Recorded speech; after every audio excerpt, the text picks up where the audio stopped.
اعوذ باللہ من الشیطان الرجیم بسم اللہ الرحمن الرحیم۔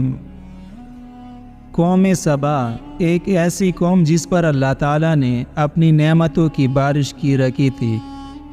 یہ قوم یمن کے شہر صنعاء سے تقریباً 6 میل دور 2 پہاڑوں کے درمیان آباد تھی۔ اس آبادی کی آب و ہوا اس قدر خوشگوار اور پاکیزہ تھی کہ اس آبادی میں نہ مچھر نہ مکھی نہ سانپ اور نہ بچھو ہوتے تھے، اور موسم بھی معتدل تھا، نہ زیادہ گرمی اور نہ زیادہ سردی ہوتی تھی۔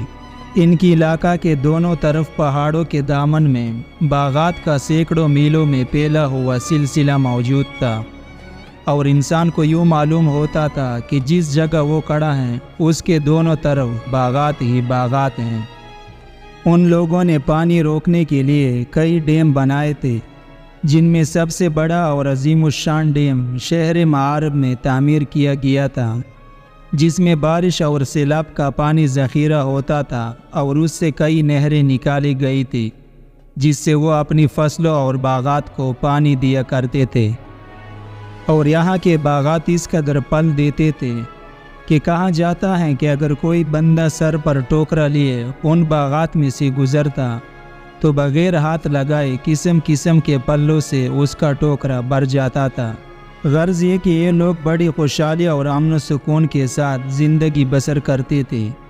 مگر ان نعمتوں کی کثرت اور خوشحالی نے اس قوم کو سرکش بنا دیا تھا۔ اللہ تعالیٰ نے اس قوم کی ہدایت کے لیے 13 انبیاء کرام علیہم السلام کو مبعوث فرمایا، جو اس قوم کو خدا کی نعمتوں پر شکر ادا کرنے اور اللہ تعالیٰ کے عذاب سے ڈراتے رہے۔ لیکن ہر بدمست قوم کی طرح انہوں نے بھی یہی سمجھا کہ ان کی اس معاشی ترقی اور زرعی ترقی کا اصل سبب تو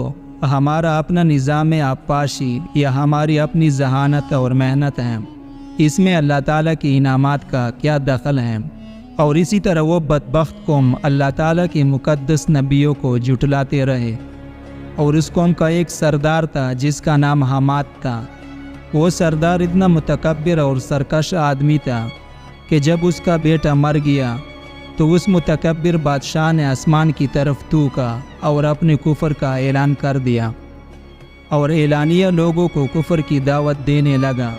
اور جو لوگ کفر سے انکار کرتے تو وہ سردار اس کو قتل کر دیتا تھا، اور اللہ تعالیٰ کے نبیوں سے نہایت بے ادبی اور گستاخی کے ساتھ کہتا کہ آپ اللہ سے کہہ دیجئے کہ وہ اپنی نعمتوں کو ہم سے چھین لے۔ چنانچہ جب اس قوم کی سرکشی حد سے بڑھ گئی تو اللہ تعالیٰ نے ان لوگوں پر اپنا عذاب نازل فرمایا۔ وہ عذاب کچھ اس صورت میں تھا کہ ان لوگوں نے جو ڈیم بنایا ہوا تھا، ایک چوہے نے اللہ تعالیٰ کے حکم سے اس ڈیم کی دیوار میں سوراخ کر دیا، اور وہ سوراخ بڑھتے بڑھتے بہت بڑا شگاف بن گیا،